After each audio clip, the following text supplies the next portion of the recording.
നിലനിന്നിരുന്ന അല്ലെങ്കിൽ പ്രവർത്തിച്ചിരുന്ന അല്ലെ എന്തെങ്കിലുമൊക്കെ ആക്കി തീർത്ത പാർട്ടിയെ ഒറ്റിയിട്ട് വന്ന രണ്ടുപേരാണ് ഈ പറയുന്ന എനിക്കൊന്ന് ഐഷാപോറ്റിയാണ് അത് കറക്റ്റായിട്ട് പറയാൻ പറ്റുക.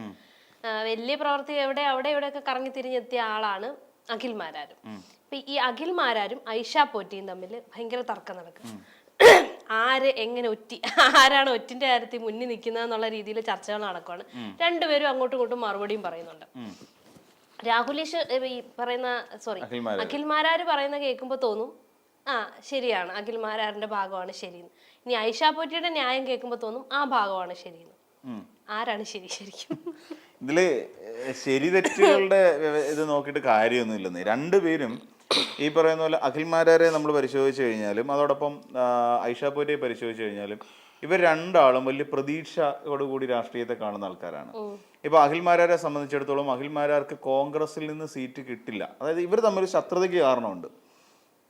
അഖിൽ മാരാർ അതുവരെ കരുതി, നമുക്കറിയാം അഖിൽ മാരാര് രമേശ് ചെന്നിത്തലയ്ക്കൊപ്പം ഫുഡ് കഴിക്കാൻ പോകുന്നു, അതിന്റെ സെൽഫി എടുത്ത് പോസ്റ്റ് ചെയ്യുന്നു. വി ഡി സതീശന്റെ കാലിൽ തൊട്ട് തൊഴാൻ പോകുന്നു, വി ഡി സതീശന്റെ പേഴ്സോ കർച്ചീഫോ എന്തോ താഴെ വീഴുമ്പോൾ എടുത്തു കൊടുക്കാൻ നിൽക്കുന്നു. അങ്ങനെയൊക്കെ പറഞ്ഞുകൊണ്ട് ഇവർ തമ്മിലുള്ള ഒരു വലിയ റാപ്പോ ഉണ്ടായിരുന്നു. അതായത് ഈ കോൺഗ്രസിലെ മുതിർന്ന നേതാക്കന്മാരുമായിട്ട് വളരെ അടുത്ത ബന്ധം കാത്തു സൂക്ഷിച്ചിരുന്ന ഒരാളാണ് അഖിൽ മാരാർ. എന്തുകൊണ്ടാണ് അഖിൽ മാരാരെ കോൺഗ്രസ്സുകാർ അത്രത്തോളം വിശ്വസിച്ചത് അല്ലെങ്കിൽ കോൺഗ്രസിന്റെ ഉറ്റ തോഴനായി മാറിയത് എന്ന് ചോദിച്ചു കഴിഞ്ഞാൽ പിണറായി വിജയനെ കുറ്റം പറഞ്ഞു. ഇവരെല്ലാം ക്വാളിറ്റി കാണുന്ന അതാണ്. ഈ പിണറായി വിജയനെ കുറ്റം പറയുന്ന ഒരാളാണ് എപ്പോഴും വലിയ മികച്ച പൊളിറ്റീഷ്യൻ. എടോ വിജയ എന്ന് വിളിച്ച രാഹുൽ മാങ്കൂട്ടത്തിൽ വലിയ തമ്പുരാനായി. പിന്നെ പിണറായിസത്തിനും മരുമോനിസത്തിനും എതിരെ പോരാടിക്കൊണ്ടിരുന്ന PV അൻവർ ഇന്ന് ബേപ്പൂരിൽ അവിടെ സ്ഥാനാർത്ഥിയായി. അപ്പൊ ഇങ്ങനെ കോൺഗ്രസിലേക്ക് ജോയിൻ ചെയ്യാൻ വേണ്ട ഏറ്റവും കുറഞ്ഞ യോഗ്യത അല്ലെങ്കിൽ അതിന്റെ ഒരു ക്വാളിഫിക്കേഷൻ ടെസ്റ്റ് എന്ന് പറഞ്ഞാൽ പിണറായി വിജയനെ ചീത്ത വിളിക്കുക എന്നുള്ളതാണ്. അപ്പോൾ അങ്ങനെ പിണറായി വിജയനെ ചീത്ത വിളിക്കുകയും പിണറായി വിജയനെതിരെ ചോദ്യങ്ങൾ ഉയർത്തുകയും ചെയ്തപ്പോൾ അഖിൽ മാരാർ ഹീറോയായി. അങ്ങനെയുള്ള ഹീറോയെ ഉൾക്കൊള്ളാൻ വേണ്ടിയിട്ട് പിന്നെ കോൺഗ്രസ്സുകാർ ചാടിത്തുള്ളി വളരെയധികം പ്രയത്നിച്ചു എന്നുള്ളതാണ് യാഥാർത്ഥ്യം. അപ്പം അഖിൽ മാരാർ ഇതിനോടൊപ്പം ചേർന്ന് നിൽക്കാൻ തീരുമാനിച്ചു. അഖിൽ മാരാരും ഈ പറയുന്ന അവരുടെ കൂടെ നിൽക്കുക, രമേശ് ചെന്നിത്തലയുടെ കാല് തൊട്ട് എഴുതുക, ബ്രേക്ക്ഫാസ്റ്റ് കഴിക്കാൻ പോവുക. പിന്നെ അത് എനിക്ക് വന്ന് കൊല്ലക്കാരുടെ ഒരു പ്രത്യേകതയാണെന്ന് തോന്നുന്നു. ഈ നേതാക്കന്മാരുടെ കൂടെ ബ്രേക്ക്ഫാസ്റ്റ് കഴിക്കുക. എനിക്ക് പ്രേമേന്ദ്രൻ പിന്നെ ഇദ്ദേഹത്തിൻ്റെ കൂടെ ചായ കുടിക്കാനൊക്കെ പോയതിൻ്റെ ഒരു രീതിയൊക്കെ നമുക്കറിയാമല്ലോ. അപ്പോൾ എന്ന് പറയുന്ന പോലെ ഇങ്ങനെ അഖിൽ മാരാർ ഇതുമായി ബന്ധപ്പെട്ട് ഇങ്ങനെ നടന്നു കഴിഞ്ഞപ്പോൾ എല്ലാവരും വിചാരിച്ചു അഖിൽ മാരാർക്ക് മിക്കവാറും സ്ഥാനാർത്ഥിത്വം ഉണ്ടാവും. കാര്യം വയനാട് മുണ്ടക്കൈ ചൂരൽമല ഉരുൾപൊട്ടലുമായി ബന്ധപ്പെട്ടുകൊണ്ട് CMDRFിലേക്ക് പണം കൊടുക്കരുത് എന്ന് പറഞ്ഞ ഒരാൾ അഖിൽ മാരാരാണ്. അപ്പോൾ അതേ ചുവട് പിടിച്ചുകൊണ്ട് കോൺഗ്രസ്സുകാരും പറഞ്ഞു നിങ്ങൾ പൈസ കൊടുക്കരുത് എന്ന് പറഞ്ഞിട്ടുണ്ട്. അപ്പോൾ എന്ന് പറയുന്ന പോലെ ഇവരെല്ലാം ഒരേ തൂവൽ പക്ഷികളായിരുന്നു ശരിക്കും. അപ്പോൾ അഖിൽ മാരാറിന് വലിയ പ്രതീക്ഷയുണ്ടായിരുന്നു തന്നെ പിടിച്ച് കൊട്ടാരക്കരയിൽ ചിലപ്പോൾ സ്ഥാനാർത്ഥിയായിട്ട് നിർത്താൻ സാധ്യതയുണ്ട് എന്നുള്ള കാര്യം. അങ്ങനെ ആ ഒരു പ്രതീക്ഷയിൽ ഇങ്ങനെ നിൽക്കുന്ന സമയത്താണ് പെട്ടെന്നൊരു താരോദയം പുതിയതായിട്ടുണ്ടാവുന്നത്. അപ്പം പിണറായി വിജയനെ ചീത്ത വിളിച്ചത് കൊണ്ട് മാത്രം അഖിൽ മാരാർക്ക് ഒരു സീറ്റ് കൊടുക്കാൻ പറ്റില്ല. അപ്പോൾ അങ്ങനെ വന്നപ്പോൾ കൊട്ടാരക്കരയിൽ R ബാലകൃഷ്ണ പിള്ളയുടെ വമ്പൻ തേരോട്ടം ഉണ്ടായിരുന്നു, കേരള കോൺഗ്രസ് ബിയുടെ. ആ തേരോട്ടത്തിന് കടിഞ്ഞാണിട്ട ഒരാളുണ്ടായിരുന്നു, അതാണ് ഐഷാപോറ്റി എന്ന് പറയുന്ന MLA. അപ്പോൾ അങ്ങനെയുള്ള ഐഷാപോറ്റി ആ സമയത്ത് എന്ത് ചെയ്തു, ഈ ഐഷാപോറ്റിക്ക് ഒരു പ്രത്യേകം ഉണ്ടായിരുന്നു. ഐഷാപോറ്റി ഇവിടുത്തെ ലോക്സഭാ തെരഞ്ഞെടുപ്പിൻ്റെ അത് അഖിൽ മാരാർ പറയുന്നത് കറക്റ്റ് കേട്ടോ. അതായത് പിന്നെ ലോക്സഭാ തെരഞ്ഞെടുപ്പ് കഴിഞ്ഞ പാടെ തന്നെ നേരെ ചെന്നിട്ട് ഉമ്മൻചാണ്ടിയുടെ അനുസ്മരണ സമ്മേളനത്തിൽ പങ്കെടുക്കുന്നു. അത് സങ്കേതത്തിൽ വെച്ചിട്ടാണ്, ആശ്രയ സങ്കേതം. അപ്പോൾ കലൈവര ജോസ് എന്നാണ് അദ്ദേഹത്തിൻ്റെ പേര്. അപ്പോൾ അവിടെ വെച്ചിട്ട് നടത്തിയൊരു പരിപാടിയാണ്. അപ്പോൾ അതിനുശേഷം ഇങ്ങോട്ട് വന്ന് അത് മാറിയിട്ട് ഉടനെ അടുത്ത തദ്ദേശ തെരഞ്ഞെടുപ്പ് വന്നപ്പോൾ പൂർണ്ണമായി അതിലേക്ക് അങ്ങ് പോയി. അതിനൊക്കെ ഈ ഐഷാപോറ്റി എന്ന് പറയുന്ന ഒരാൾ പറഞ്ഞിരിക്കുന്നത് എനിക്ക് വണ്ടി കിട്ടുന്നില്ല, കാറ് തരുന്നില്ല, എനിക്ക് ദൂരെയൊക്കെ പോയി പാർട്ടി സമ്മേളനം കൂടാൻ പറ്റുന്നില്ല. പിന്നെ തന്നെയല്ല പറയുന്നത് എവിടെയെങ്കിലും MLAയുടെ പ്രോജക്റ്റ് ഉണ്ടെന്നുണ്ടെങ്കിൽ ആ പദ്ധതിയിൽ പേര് കാണിക്കുന്നില്ല, അല്ലെങ്കിൽ നോട്ടീസിനകത്ത് പേര് വെക്കുന്നില്ല. വളരെ സിമ്പിളായിട്ടുള്ള കുറേ കാര്യങ്ങളാണ് പിന്നീട് ഐഷാപോറ്റി പറയുന്നത്. ആദ്യം മാറിയതിന് പറഞ്ഞ കാരണം എന്ന് വെച്ച് കഴിഞ്ഞാൽ എനിക്ക് ആരോഗ്യപരമായ പ്രശ്നങ്ങളുണ്ട് എന്നുള്ളതാണ് ഐഷാപോറ്റി കാണിച്ചത്. ഇനിയും ഒരു സജീവ രാഷ്ട്രീയ പ്രവർത്തനത്തിലേക്ക് ഇല്ല. എന്നാൽ നമുക്കറിയാം ഒരു ടൈം വ്യവസ്ഥ CPM നടപ്പിലാക്കിയ സാഹചര്യത്തിലാണ് ഐഷാപോറ്റിക്ക് മാറി നിൽക്കേണ്ടി വരികയും പകരം KN ബാലഗോപാൽ ഇതിലേക്ക് വരികയും ബാലഗോപാൽ അവിടെ നിന്ന് MLA മന്ത്രിയാവുകയും ചെയ്തു. ഇപ്പൊ ഐഷാപോറ്റിക്ക് പൊതുവെ ഒരു ആഗ്രഹം മന്ത്രി ആവണം എന്ന് തന്നെയായിരുന്നു. കാര്യം പിന്നെ ജില്ലാ പഞ്ചായത്ത് പ്രസിഡന്റ് ഒക്കെ ആയിട്ടിരുന്ന ആളല്ലേ. അപ്പോൾ അങ്ങനെ ഒരു തോന്നലിലാണ് ഐഷാപോറ്റി വരുന്നത്. അങ്ങനെ പെട്ടെന്ന് ഐഷാപോറ്റിയെ കൊണ്ടുവരുന്നു. കോൺഗ്രസ്സുകാരുടെ റൂട്ട് മാപ്പിന് ഒപ്പിച്ച് യാത്ര ചെയ്യുന്ന ഐഷാപോറ്റിക്ക് പെട്ടെന്ന് സ്ഥാനാർത്ഥിത്വം കൊടുത്തു.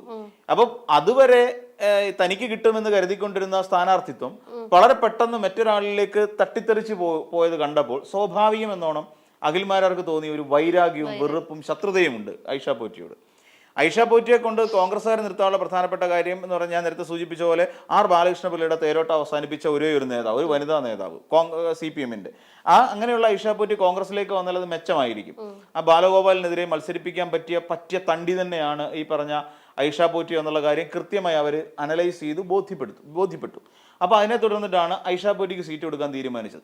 അതുവരെ പൊക്കിയെടുത്തുകൊണ്ട് നടന്ന ഈ തെറിവിളിക്കാരനായ അഖിൽമാരാരെ പതുക്കെ കോൺഗ്രസ്സുകാർ ചവിട്ടിയതോടുകൂടി അഖിൽമാരാർക്ക് മനസ്സിലായി ഇനി ഞാൻ ഇങ്ങനെ നടന്നിട്ട് കാര്യമൊന്നുമില്ല, എനിക്ക് സ്ഥാനാർത്ഥിയാവണം. അഖിൽമാരാറിന്റെ അൾട്ടിമേറ്റ് ആയിട്ടുള്ള എയിം അതാണ്, എനിക്ക് സ്ഥാനാർത്ഥിയായേ പറ്റൂ.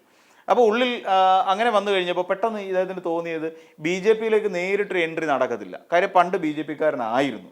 അപ്പോൾ പണ്ട് ഈ പറയുന്ന സംഘപരിവാർ ആശയങ്ങൾ പ്രചരിപ്പിക്കാൻ പോവുകയും പിന്നീട് ഒരു സിനിമ എടുക്കുകയും, ഒരു താത്വിക അവലോകനം എന്ന് പറയുന്ന സിനിമ എടുക്കുകയും അത് ശ്രീനിവാസനാവാൻ വേണ്ടി ചെയ്ത, ശ്രീനിവാസൻ സത്യനന്ദിക്കാടിന്റെ ആ റേഞ്ചിലേക്ക് പോകാൻ വേണ്ടി ചെയ്ത ഒരു രാഷ്ട്രീയ വിമർശനം പറയണം എന്നൊക്കെ പറഞ്ഞുകൊണ്ട് അത് സന്ദേശം എഴുതിയ ശ്രീനിവാസൻ.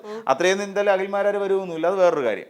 അപ്പോൾ അങ്ങനെ അദ്ദേഹം ഇപ്പോഴും വിചാരിച്ചിരിക്കുന്ന ശ്രീനിവാസന് തുല്യമായി എഴുത്തായിരുന്നു താത്വികാവലോകനം എന്നൊക്കെ വിശ്വാസം.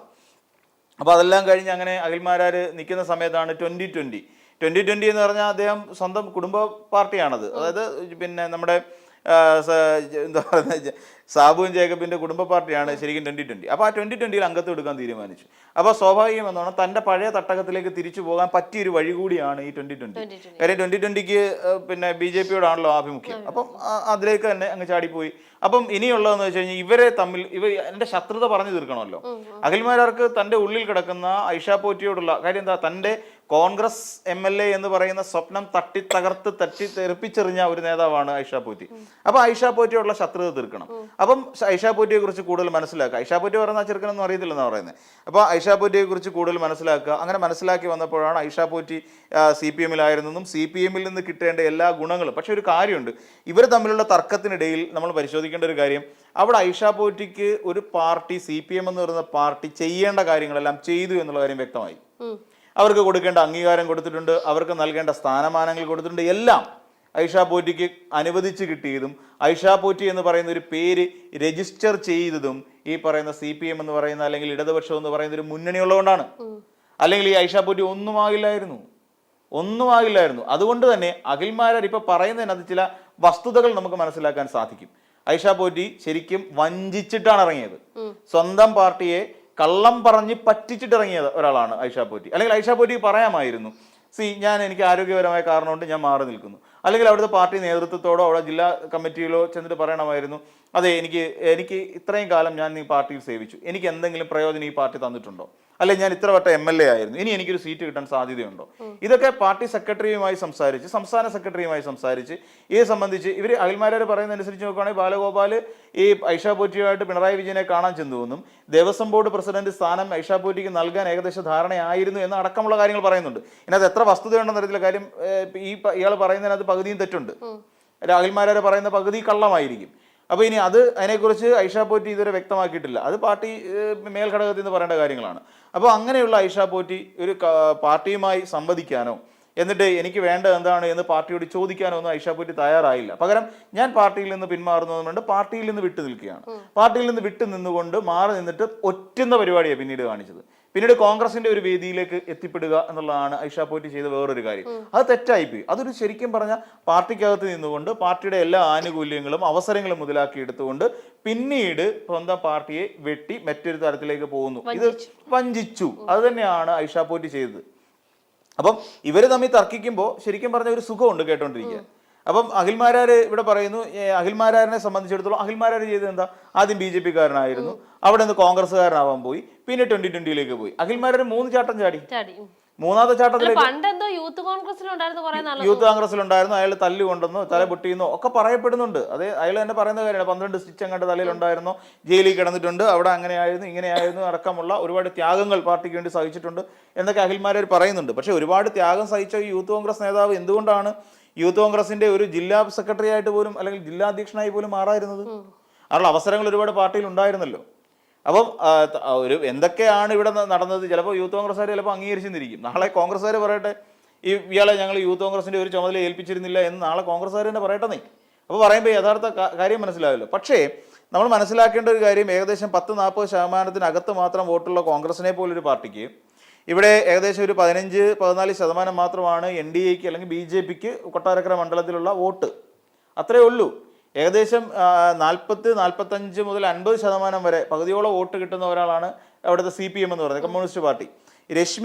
എന്നാൽ രശ്മി കുറച്ചൊരു മുന്നേറ്റം നടത്തിയിട്ടുണ്ട്. ഏകദേശം ഒരു കഴിഞ്ഞ ഇതിന് മുമ്പ് ഉള്ള പിന്നെ ഐഷ പോറ്റിയുമായിട്ട് ബന്ധപ്പെട്ട് നോക്കുകയാണെങ്കിൽ ഒരു മുന്നേറ്റം നടത്തി രശ്മി കുറച്ചുകൂടെ മുന്നേറ്റം, ഒരു 11% വോട്ടിന്റെ ഷെയർ വർദ്ധിപ്പിക്കാൻ രശ്മിയുടെ സ്ഥാനാർത്ഥിത്വം കൊണ്ട് കഴിഞ്ഞു എന്നുള്ളൊരു യാഥാർത്ഥ്യം തന്നെയാണ്. പക്ഷേ ഈ ഒരു മുന്നേറ്റം ഉണ്ടല്ലോ, രശ്മി നടത്തിയെന്ന് പറയുന്ന ഒരു 11% വോട്ടിന്റെ നേട്ടം, ഈ നേട്ടം വരുന്ന തെരഞ്ഞെടുപ്പിൽ ഒരു കാരണവശാലും ഐഷ പോറ്റിക്ക് ഉണ്ടാക്കാൻ സാധിക്കില്ല. അത് യാഥാർത്ഥ്യം തന്നെയാണ്.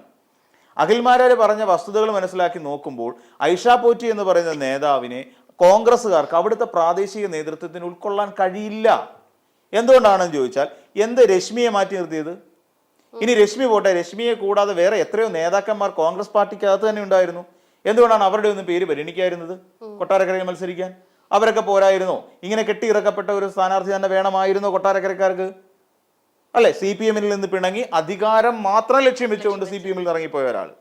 അപ്പം എന്തായിരുന്നു ഇപ്പോൾ ഐഷ പോറ്റിയുടെ അധികാരം കിട്ടിയില്ല, അവിടുന്ന് ഇറങ്ങിപ്പോ? സ്വാഭാവികമല്ലേ? ഐഷ പോറ്റിക്ക് ഇത്തവണ 5 വർഷം MLA ആയി കഴിഞ്ഞ് ജയിച്ചില്ലെങ്കിൽ എന്ത് സംഭവിക്കും? ഐഷ പോറ്റി ജയിക്കാനുള്ള സാധ്യതകൾ വളരെ കുറവാണ്. എന്തുകൊണ്ടാണെന്ന് ചോദിച്ചു കഴിഞ്ഞാൽ, ഇപ്പം കോൺഗ്രസ്സുകാർക്ക് മടുപ്പുണ്ടായി. ഇപ്പോൾ കോൺഗ്രസിൽ നിന്ന് പിരിഞ്ഞു പോയി ഇനിയിപ്പം BJP-യിലേക്ക് വോട്ട് കൊടുക്കാമെന്ന് വെച്ച് കഴിഞ്ഞാലും അവിടെ പോയത് കോൺഗ്രസിൽ നിന്ന് പിണങ്ങി പോയതിനാ. അവനെ സപ്പോർട്ട് ചെയ്യാൻ ഇവിടുത്തെ കോൺഗ്രസ്സുകാർ തയ്യാറാവുമോ? അതും തയ്യാറാവത്തില്ല. അപ്പൊ ആർക്കാ നേട്ടം ഉണ്ടാവുക? ഏകദേശം ചിത്രം തെളിഞ്ഞു കഴിഞ്ഞു കൊട്ടാരക്കരയുടെ. അപ്പൊ അവിടെ സംബന്ധിച്ച് ബാലഗോപാലിന് നേട്ടം ഉണ്ടാവുന്നത്. കാര്യം എന്താ, ബാലഗോപാൽ കഴിഞ്ഞ കാലങ്ങളിൽ പിന്നെ കൃത്യമായ രീതിയിൽ അവിടെ വികസന പ്രവർത്തനങ്ങൾ കാര്യക്ഷമമായി മുന്നോട്ട് കൊണ്ടുപോയിട്ടുണ്ട്. ഈ കേരളത്തിന്റെ എല്ലാ കാര്യങ്ങളും നോക്കുമ്പോഴും സ്വന്തം മണ്ഡലത്തിന്റെ കാര്യങ്ങൾ കൂടി നോക്കി മുന്നോട്ട് കൊണ്ടുപോകാൻ ബാലഗോപാലിന് കഴിഞ്ഞു എന്നുള്ളത് അദ്ദേഹത്തിന് നേട്ടം തന്നെയാണ്. ആ നേട്ടം പരിഗണിക്കപ്പെടണം. ഇവിടെ ഈ രാഷ്ട്രീയക്കാർ അങ്ങോട്ടും ഇട്ടും രണ്ടുപേരും മറുകണ്ഠം ചാടി 2 നേതാക്കന്മാർക്ക് വേണ്ടിയിട്ട് വോട്ട് ചെയ്തിട്ട് നാളെ ഇവർ സഭയിൽ എത്തിക്കഴിയുമ്പോൾ നാളെ ആർക്ക് വേണ്ടി നിൽക്കുമെന്ന് പറയാൻ പറ്റുമോ? നാളെ ഇവർ ആ സഭയിൽ എത്തിക്കഴിഞ്ഞാൽ ആർക്ക് വേണ്ടിയിട്ടാണ് നിൽക്കുക? സ്വാഭാവികമായിട്ട് ചിന്തിക്കാമല്ലോ.